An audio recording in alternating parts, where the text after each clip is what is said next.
17వ ఉన్నటువంటి అనుసరించుదాం. దేవుని ఆరాధించుదాం.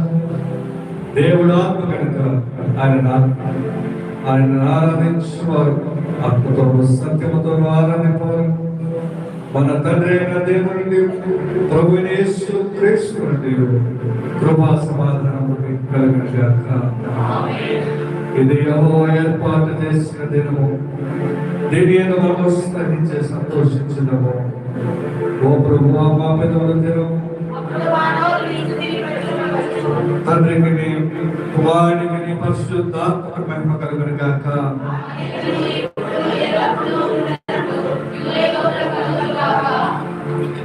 తండ్రి అయిన దేవాన్ని శక్తివంతం జ్ఞానవంతం సమస్తమును సృజించినందుకు నీ కుమారుని మా రక్షకునిగా ఇచ్చిన లోకమును ఎంతో ప్రేమించినామని రుజువుపరుచినందుకు నిన్ను స్తుతించుతున్నాము.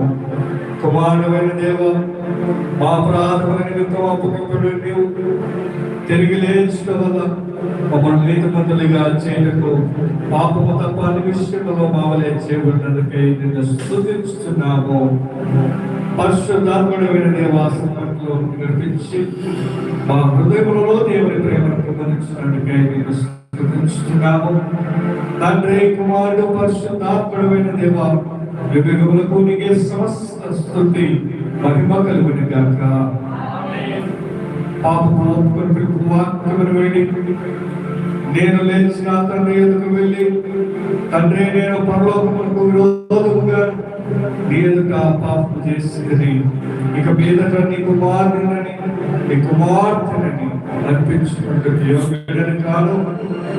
మనము పాపము లేని వారమని చెప్పుకునేలా మనమే మోసపుచ్చుకున్నాము.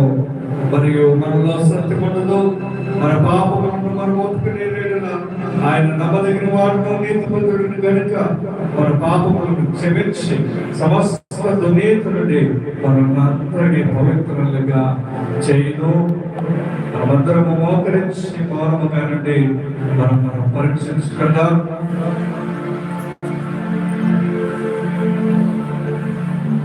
శక్తి గల దేవుని ఎదుట మన పాపములను వినయ మనస్సుతో ఒప్పుకుందాం.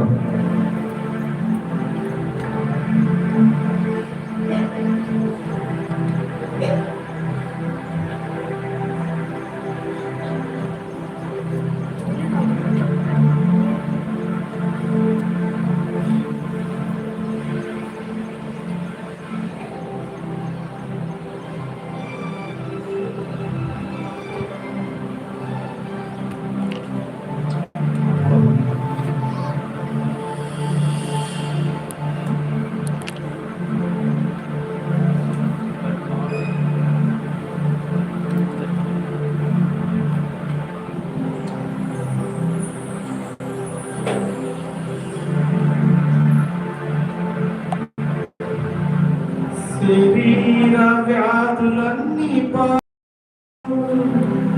నజరేయుడైన యేసు నామములో శరీర